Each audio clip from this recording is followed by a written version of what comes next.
Can you install ecoFinish over an existing Pebble Tech finish?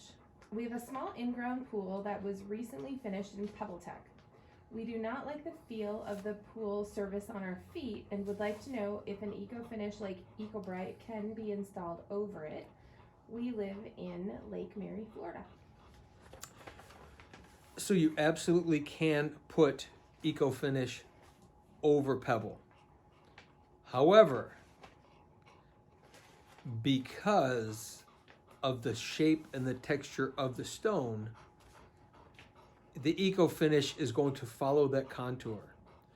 So it would be less abrasive than the pebble itself, but if you actually look at the surface with ecoFinish on it, it's going to have the basic shape, the surface shape of what the pebble looks like.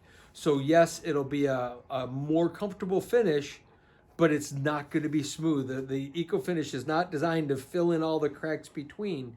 It's designed to go right over the contour of the finish. So any nuance in the finish, you spray ecoFinish over it, you're going to see that nuance in the finish. So yes, it can be. It'll make the surface nicer, but don't for a minute think that ecoFinish is going to make the surface smooth, because it's not.